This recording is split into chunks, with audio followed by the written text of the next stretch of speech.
you got to be creative if you are looking to get into a business. Like, what's going to separate you? Like, what are you passionate about? What do you want to do? Because most people get into business, like you said, for freedom, for money, to be able to make their own decisions.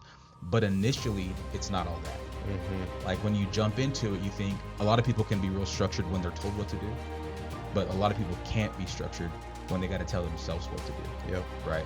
And so some people will crush it at a 9 to 5, and that might be better off for you than actually jumping into a business, because now there's no accountability other than yourself. There's no one telling you when to wake up, when to start working, when to stop working, other than you. And so number one, if you're looking to get into a business or level up your business, like what you just said, man, you got to have some self-reflection. You got to have some audit of your life and go, hey, where am I strong at? Where am I weak at? Am I set up for this? Do I have support? Do I have the finances? Do I have the time? All of this before you even dive into it, because what you do is you'll find yourself extremely frustrated, right? Thinking everyone else is gatekeeping, or everyone else has the secret, or everyone else is getting the advantage over you. But the reality is they're just probably outworking you, right? Or have more time than you, or whatever it is. So you got to figure out, number one, before you even jump into a new business, I'm not built for this. Yeah. Right. I have to see all the commonalities, and it was almost just reinforcement every time I'd hear it. And I'd be like, yep, that makes sense. Yep, that makes sense. But one of the number one commonalities was just confidence. And the confidence was bred and built from that self-employed business owner doing what they said they were going to do. When they didn't feel like doing it, they still did what they knew to do, and without being told to do it. And I think that's a true act of leadership, is doing what you're supposed to do when you're supposed to do it without being told to do it. And so the first person to lead is yourself when you start launching this business. But a real practical thing I would tell you is list like what you're wanting, but what you're going to give up to get it. So I did like a T-chart. It was like, okay, I want this, I want this, I want this. Just like the church, it's like, man, I want to be able to have salvations. I want this. I want to be able to make X amount of income in my business. I want to do these things. Okay, what am I willing to give up? And I have to really be honest with myself, saying, okay, I'm willing to give up these things, and this is what's necessary to give up, whether that's time, missing a couple things with the kids for a short period of time, whatever it is, and that's going to allow me to get that.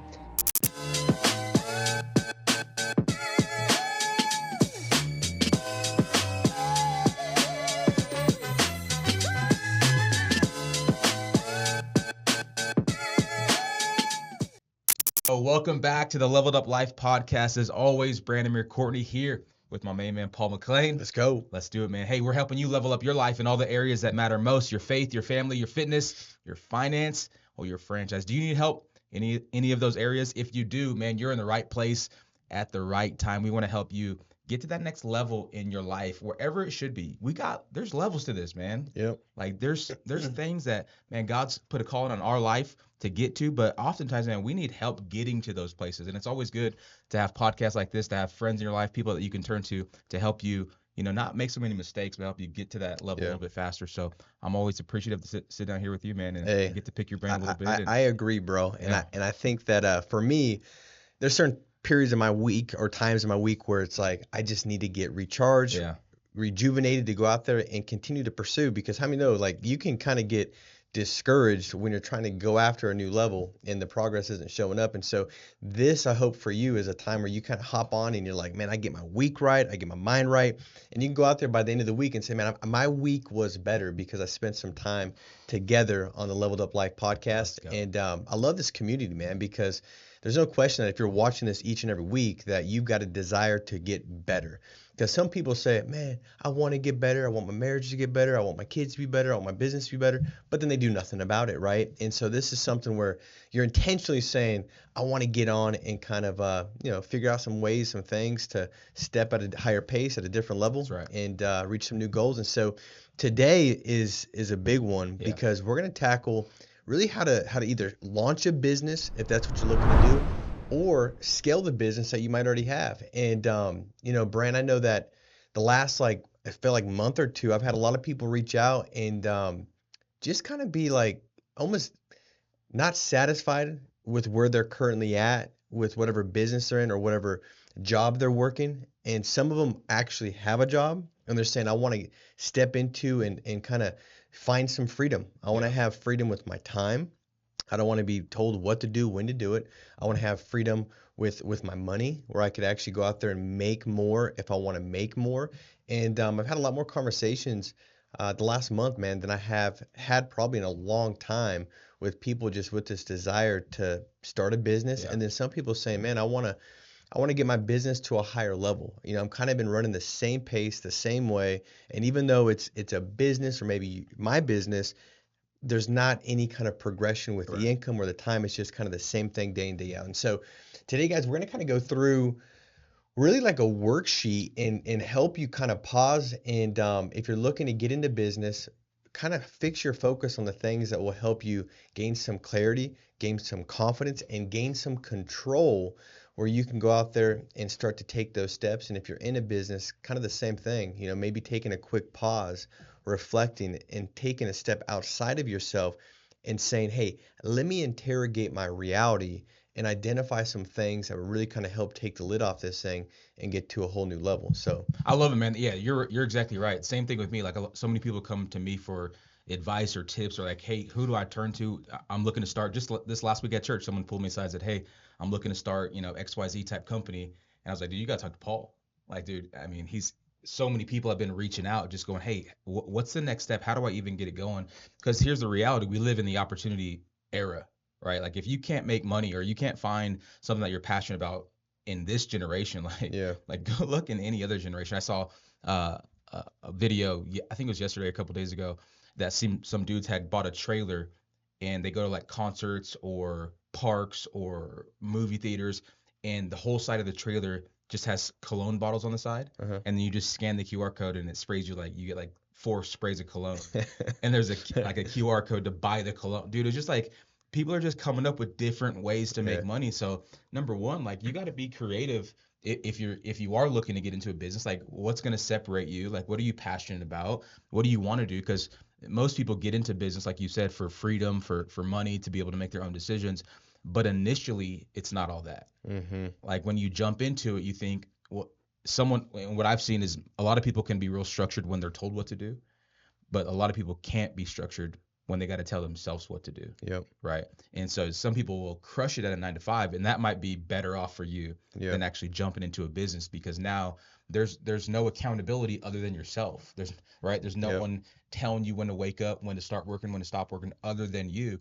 And so number one, if you're looking to get into a business or level up your business, like what you just said, man, you got to have some self-reflection. You got to have some an audit of your life and go, hey, where am I strong at? Where am I weak at? Am I set up for this? Do I have support? Do I have the finances? Do I have the time? All of this before you even dive into it, because what you do is you find yourself extremely frustrated, right? Thinking everyone else is gatekeeping, or everyone else has the secret, or everyone else is getting the advantage over you. But reality is they're just probably outworking you, right? Or have more time than you, or whatever it is. So you got to figure out, number one, before you even jump into a new business, am I built for this? Yeah. Right? Like can I actually do it? And then if you're in a business like me, like I started my business in 2016, and it's been steady, it's been consistent, right? But it's like, to get it to that next level, it takes a lot of intentionality. It takes a lot of time. It takes a lot of like auditing our systems. And so, and truthfully, like, I haven't done that in a while, and you can see the result of it. It's consistent, but it's not like blowing up. Yeah. You know what I mean? And so maybe that's you in your business right now. Like, it's consistent, it's paying the bills, it's providing, but like you're on here right now because you want to level that thing up. That's what we're going to talk about today. Well, dude, I love where you took this thing, man. And let me just say this too, because I think like running a church and expanding and growing a church and having the congregation grow, that's one of the most difficult things to do, because it's a volunteer army. Right. I've always said, like, even like insurance sales, I worked with a lot of independent contractors. So it wasn't like, hey, if you don't show up today, if you don't make your dials, you're done. It's like, dude, they're independent. They can go work wherever they want to work. And so if that business is expanding and growing, that's just a testament of good systems, good standards, right?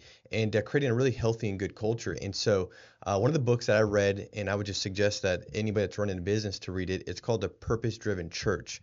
And I remember an old mentor said, like, if you read this book, and even if you're not starting a church, if you substitute the word church with business, all those same kind of practices are going to fall into place. And because if you can build a successful church with a volunteer army, man, I think that's the highest level of leadership and ability to build a business. So that's a testament to you, Brandon, what you've done with God's House, because it's one of the fastest growing churches, definitely in the high desert, if not one of the fastest growing in California.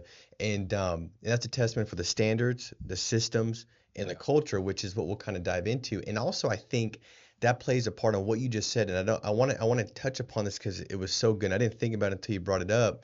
And it's so true. It's a foundation. Like before you step into a business, or before you say, I want to go to a new level in my business, a new level is going to take a whole new level of sacrifice. And I think that's where you have to kind of be honest and truthful with yourself and saying, like, am I willing to pay the price? Because it sucks in the beginning. Yeah. And it's easy to be told what to do, right? When you know, hey, I have to be there at 9 o'clock or else I get fired. Well, now sleeping in becomes a lot easier not to do because you're like, I kind of don't want to, the risk, the fear of loss is so great, you just do it. But when you're self-employed, it's almost like this self-employment like badge that people start to wear, like, and I remember being self-employed early on. And I was 19 when I started into the insurance business. And my wife was like, hey, you want to go to SeaWorld today with the kids? And it's like a Wednesday. I'm like, baby girl, that sounds nice. Did you forget who I am? I'm a business owner. Like, of course I'll go to SeaWorld, And that was like my day to dial. In my mind, I didn't realize that, okay, me taking 6 hours to go to SeaWorld, it wasn't just like the cost of going to SeaWorld, but my 6 hours of dialing yielded me 10 appointments for the following day that now I don't have. And those 10 appointments, based off the numbers that I would eventually figure out in business, would yield to 6 show-ups. The 6 show-ups would lead to 4 sales. The 4 sales would lead to $5,000. So SeaWorld cost me $5,000. Yeah. Not only that, but my mental and momentum and energy that was tied to it. Now I'm stepping into Thursday thinking like, man, what was I doing? Like, I was lazy. I didn't do what I was supposed to do. Now I'm trying to kind of dig out of a mental ditch, a ditch of lower energy and excitement and feeling a little bit worse about myself. And you don't want that when you're running a business, because confidence is crucial. I mean, and that's what we'll talk about here is confidence, clarity, confidence, and control. But like, Brian, like I would interview the top producers. I'd go to a lot of different sales conferences, and it was always I enjoyed it because I had been a top 10 producer for so many years, and that stepped out as a business grew. So I was able to be the one that would host a panel, right? Yeah. And I got to see all the commonalities, and it was almost just reinforcement every time I'd hear it, and I'd be like, yep, that makes sense. Yep, that makes sense. But one of the number one commonalities was just confidence, and the confidence was bred and built from that self-employed business owner doing what they said they were going to do. When they didn't feel like doing it, they still did what they knew to do, and without being told to do it. And I think that's a true act of leadership, is doing what you're supposed to do when you're supposed to do it without being told to do it. And so the first person to lead is yourself when you start launching this business. But a real practical thing I would tell you is list like what you're wanting, but what you're going to give up to get it. So I did like a T chart. Yeah. It was like, okay, I want this, I want this, I want this. Just like the church, it's like, man, I want to be able to have salvations. I want this. I want to be able to make X amount of income in my business. I want to do these things. Okay, what am I willing to give up? And I have to really be honest with myself, saying, okay, I'm willing to give up these things, and this is what's necessary to give up, whether that's time, missing a couple things with the kids for a short period of time, whatever it is, and that's going to allow me to get that. And the last thing I'd say with that is, I remember I had somebody ask me, I said, Paul, when it's tough, when it sucks, like when you're driving out 3 hours to go run appointments, and you're leaving at 5 a.m., and then you're running appointments all day and you get no-showed, and your business just kind of didn't play out the way you wanted to that day, right? Maybe you made a bunch of sales calls and they didn't follow through. Maybe you ran a marketing campaign and nothing came from it. Maybe you were working with your staff and you thought it was productive, and then 2 of them quit, right? Like whatever takes place, and you're like, man, this kind of sucks. Like, to me, I kind of flipped it in my mind, because I'm just a big believer, if you're gonna run a big business, you have to be good at like personal mind manipulation. Yeah. You're gonna manipulate yourself to see it in a way that's gonna keep you growing and going, and that's a crucial thing. And so I would always tell myself, like, good. Like, I'm glad that happened, because that's why most people are not successful And if I just push through that and I don't let it bog me down and prevent me from doing the process, which is it's the same process. Yep. Okay, yes, that sucked, but tomorrow I have to still make my same sales calls. I got to still do my same marketing strategy. I still need to have my meetup with my agents and do, a get together on their sales scenarios. I need to still get together with my staff. If I can continue to stick to the process amidst the emotion, well, eventually the numbers will work out and they'll work out more in your favor, because if you got a bad week and numbers are numbers, you're going to be set up for a massive week unless you let the emotion of the bad week draw down your energy and also draw down your actual action. And so I think that's such an important part for everybody to realize, is that if it sucks, that's where you say good, because that's why most people quit, because they're weak. Yeah. And they're soft and they can't hang. But all I got to do is get on the other side of this emotion and breakthrough happens. So anytime I got smoked, dude, I would literally be like, with a weird smile on my face, like, I'm glad this happened, because that's why all those fools quit. 100%. And I'm going to be successful. Well, dude, I mean, that's 100% the mentality of what every business owner should have. Because the truth is, it's not going to be easy. Like, you're going to have way more stressful days than you ever had as an employee. But then on the other hand, you're also going to have way more enjoyable days than you ever had. Yeah. You got to be willing to have both. Like, you can't get into it without, like, with minimal sacrifice comes minimal results, right? So like in the church, like, I knew getting into it, like, I'm giving up my weekends forever. Like, you won't see me out on a late Saturday night. Like, those days are long gone. Like, I work all day on Sunday. That's a big sacrifice. Dude, I don't watch football on Sunday. Like, I'm working. While everyone else is like, hey, you're at church for 45 minutes. I'm at church for 16 hours. You're still there where they got barbecue sauce on their face. They got their zipper down. It's hanging out. You're still there. Everyone else is going to brunch. Like, dude, I'm counseling. You know what I mean? So it's like, you got to be willing to weigh the risk and understand that there will be highs and lows. But, dude, you nailed it. Like, if you can just get past that hurdle of the emotion, the scariness, the what if I fail, the embarrassment, the what if I fall short. If you could just stick to the process, like, the numbers always work out in your favor. I remember even early on in my janitorial business, like, I would get accounts and I would lose accounts. Get accounts and lose. It was just like this roller coaster of emotions.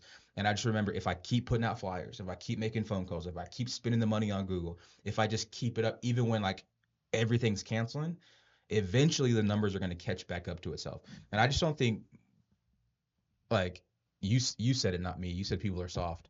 But I think true. No, it is true. I think people are just soft. Like, they're just their pain tolerance isn't high. Like they're just not willing to. And I think that's a trait of a business owners as well, is they got a high pain tolerance. Like, they got a big risk tolerance. I think it's probably because we got spanked as kids or something. Something was different about us. Mm-hmm. Like, you're. There's a lot different about me, bro. Yeah, like, dude, you can take risk as a business owner. And let me also say this. I think there is a difference between being self-employed and being a business owner. Like, a lot of people, they just own their job. They're not really a business owner. Mm-hmm. Like, it's great. Like, more power to you. Like, get your hustle on, right? Go do what you have to do to provide. But understand, if you ever want a business, there's even a step beyond just being self-employed. Like, you got to have the systems and the structure. And, like, if you can walk away from the business and it's still going and still making money and still bringing in new customers and still fulfilling on the back end, then that's actually a business. Yeah. If you got to be there doing everything, well, that's great, but that's not a business. You just own your job. Right. That's right. So there is a difference. True. And I think a lot of people, especially in, like, the kind of culture we live in now, are confusing the two. Right. And there's nothing wrong with, like, either one of them. It's just, like, you got to, and what we're talking about, get clarity. Like, don't get frustrated because your business isn't growing. Well, you don't have a business. You just own your job. So let's get clarity on that. And if you want a business, then let's do the things necessary to create a business that you don't have to be in, because that's the ultimate goal, right? Time, freedom, money, all the options, right? That's what everyone wants in life. So you got to do things on the back end to actually create that and get it in place. So yeah, and dude, I think too with you said, like, it's good to have your job and the structure, and then start your business on top of that, right? That's what I preach. Like, I think so too, man. I mean, for the most part, right? There's always outliers. There's always exceptions to the rule. The guy's like, no, man, I burned the bridges and now I'm a millionaire. Okay, I get it. And that'll happen. But I do believe the biggest thing, you nailed it, which is people fail in starting a business because they lack the discipline to go out there and see it through. They need that person to tell them what to do and when to do it. And so I do believe that when you're working your 40-hour work week and you unpack how many hours are still left after 40 hours, you still got 128 hours a week. And you minus what you sleep, 50 hours, that's 7 hours a night, that's still 70 hours. So you have plenty of time in that 70 hours to figure it out. And I think what it does is when you burn the candle on both ends and you've already got a job and then you add your business that you're trying to launch or scale in addition to that, what it does is you're able to be so much more productive because you don't have so much time that's white space on your calendar. So it's like, man, I get home at 5, I have to spend from 5 to 7 doing this specifically, and then you get it done. So you're less likely to be distracted by the minutia, like the things that really don't produce high income activity or income producing activities. You're more likely to do the thing that's going to produce the highest income because you only have so much time. And what that leads you with is this: once you eventually get to a place where your job is costing you money because your business is producing and providing so much more income per hour for what you're putting in, that's when you got the freedom. I think it also helps you identify like your first chief objective and goal that's really crystal and clear, which is once I get to this income amount, I'm now free from my job. And that's a great thing to celebrate. And I think you should plan a celebration vacation that says, once I get free from this job, when my income is this amount each month, or I got this amount in my savings, well, then I'm going to go for 5 days and enjoy it, right?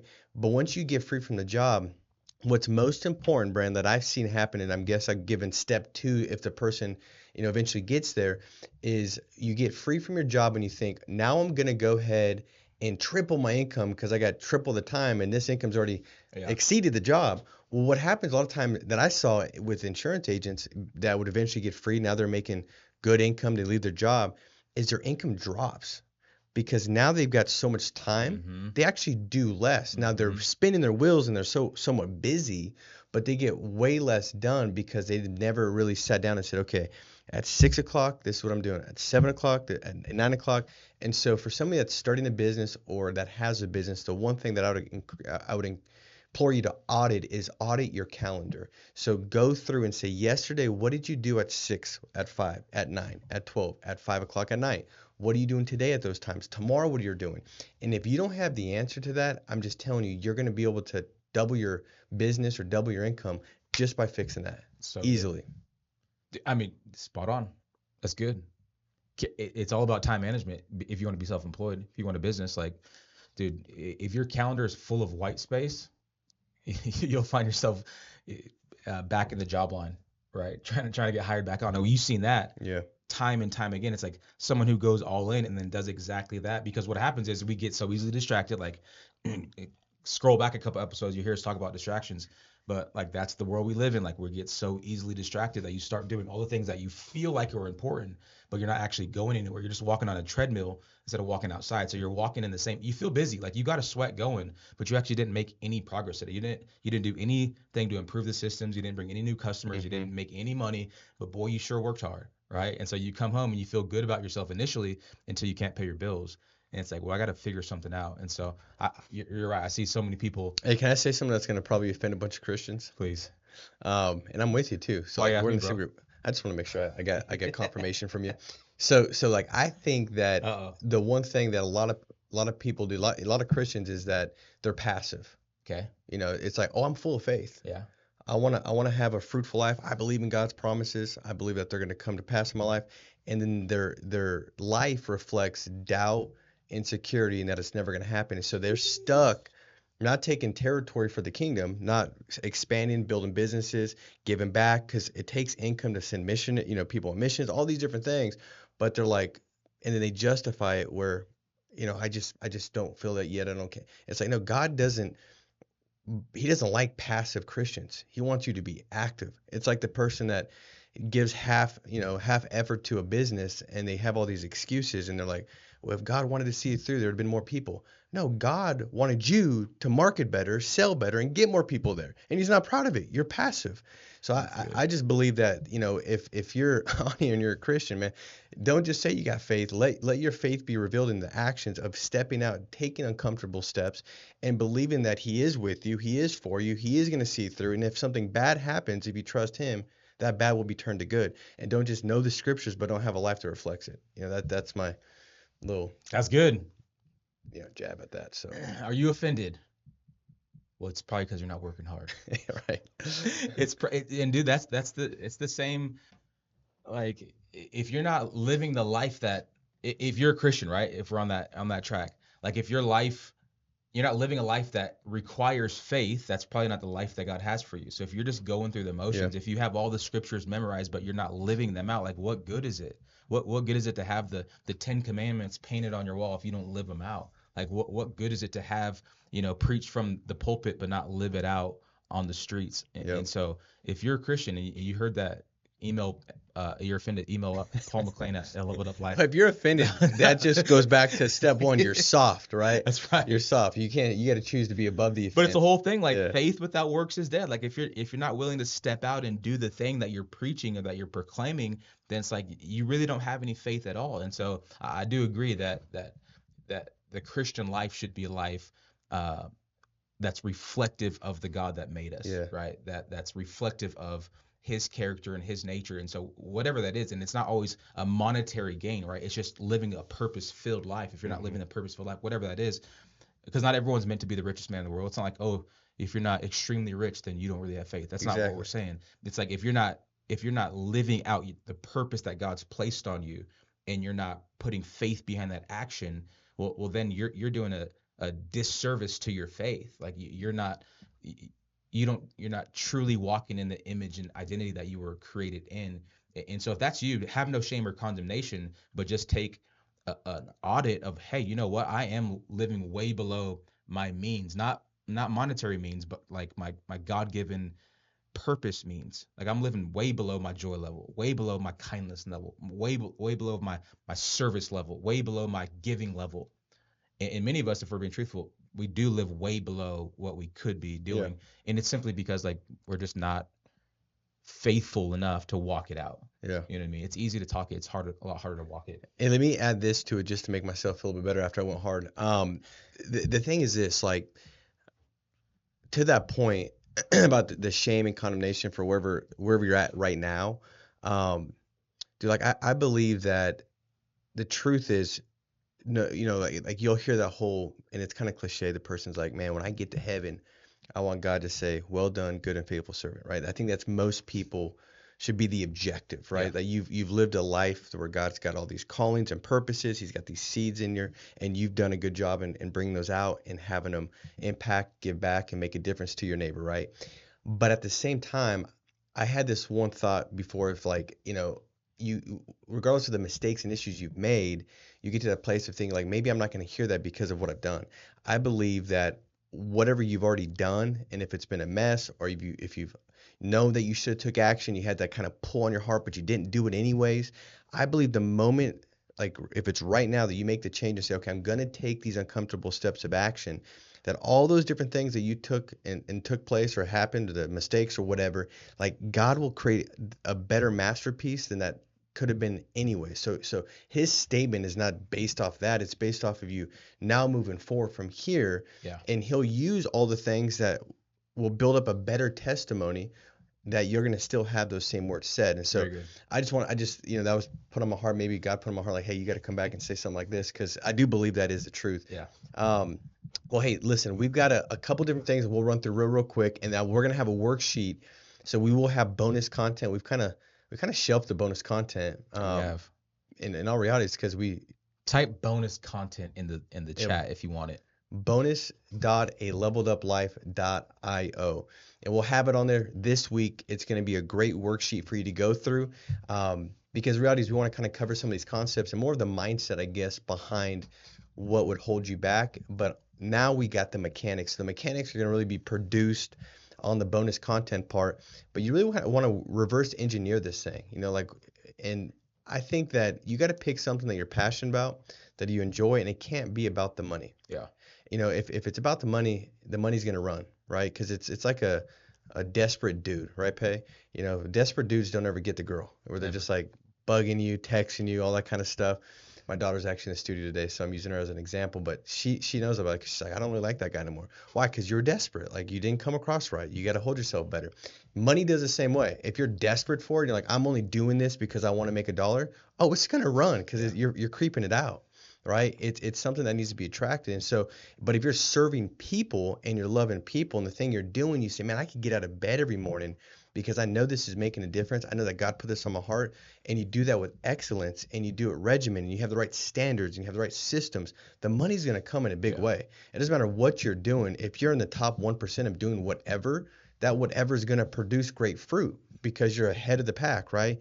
And it doesn't take that much more to get ahead of the pack. Yeah. It's a little bit extra. And so reverse engineering and asking yourself, like, man, if you were free to do whatever you wanted to do in your business, like you had all the freedom to do what you'd want to do, what would that be? And then how would that make you feel? Right. And I think that's important because when you say it would be this, and then you tie your feeling to the payoff, not the pain, you're more likely to endure the pain to reach the payoff. But if you're so focused on, man, I would love to do this, and you don't ask yourself how it's going to feel once you get to that place, you're going to be focused on the pain of doing that thing that's uncomfortable and the change, because that's always going to be required to get to the next level, right? That's good. Really good. Let me ask you a question. What do you say to the person? Because, dude, this is gold. Like, this is the mentality. This is like the thought. This is the mindset that you have to run a business. But what do you say to the person that goes, I thought you were going to show me how to start a business. Like, I thought you were going to tell me step 1, 2, 3, 4, 5.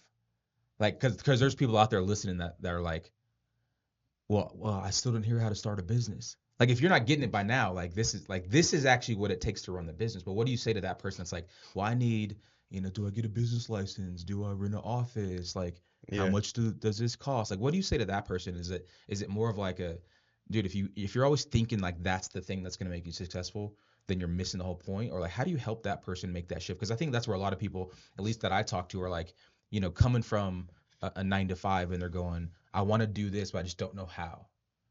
Is it more of the mentality of like, I just don't know how, or is it like, are they overthinking it, or like, what do you say to that person? Like, what's their next steps? If that makes sense. I mean, I definitely think it's easy to overthink it. I mean, I've like, should they just Google that stuff and like figure? Come on, you could figure that out. Yeah, I mean, I think you just got to you learn while you do. I remember seeing this graph, and I thought it portrayed it really well. And it was basically like most people, try to get to perfection before they take the first step of action.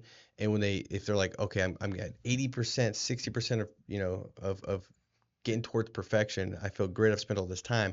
Once they take that first step, like it barely, like that didn't make any difference. If they just would have took their first step at 20%, they would have got there just as fast, but the time wasn't spent. It's kind of like, dude, I remember doing this would be the best illustration. We wrap up with this, but I went to the John Maxwell Exchange, and they did like these experiences where you actually got to not just hear the lesson, but you got to experience the lesson, which I thought was impactful.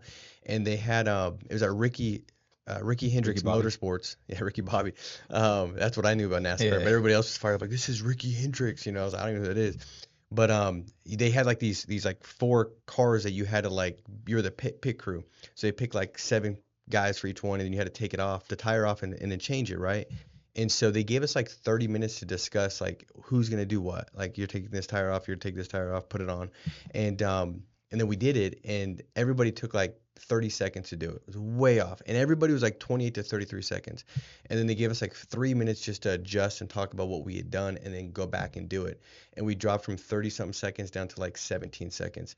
And the whole moral of the story was like, if we would have spent we could have spent all day, like 2 days, 2 weeks talking about it, we still might have gone from 30 seconds to 28, but not much. But the moment we actually took the action, then reflected upon the actual action, reflected upon the experience, that's where the lesson is brought. That's good. So most people think that like, practice is the best teacher.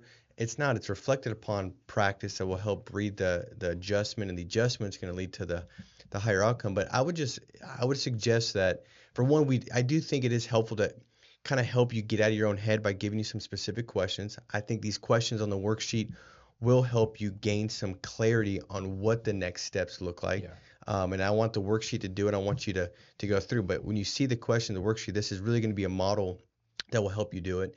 And then that clarity was going to lead to confidence, because now you're like, okay, I kind of see what the next 3, 4 steps are. And that confidence is going to lead you to take that step. And you'll feel like you're more in control of what it looks like. But I just know that at any time, it's easy to get stuck thinking like, I need to know more before I do more. And I'm a testament to that, man. I built the financial services business and then exited and sold it.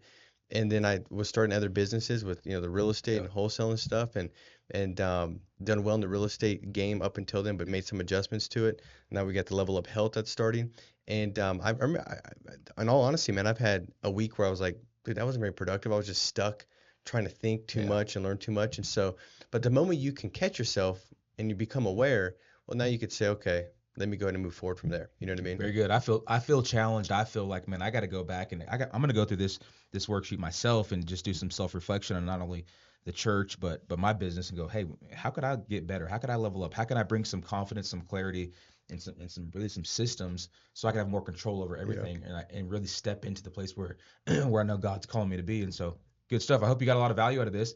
I know I did, for sure, man. Thank you for answer those questions and steering the ship, bro. Let's share this. Let's subscribe. Let's comment. And I mean, the one thing that I love is making sure, like, I know when Brandon and I get together and we talk about it, like, we want to speak directly to you. We want to help you specifically. And so if you've got a question, you can write it on the YouTube channel. I know a lot of you guys watch it on Spotify and Apple Podcasts and stuff like that. But even like a DM, let us know what you think would best speak to you. We value you, we love you, and we want to help you level up each and every week. And we're on the journey with you. Hey, we've not reached all the levels we've got, and I screw things up all the time. I come in with a broken ankle trying to drag my foot across to the next level, and it's just the way it works. But when you're together, you can go a lot further, and you're a lot better. And so, guys, we love you. Share this, like it, subscribe, and make it a massive week. Stay strong, be steadfast. We'll talk to you soon. Take care.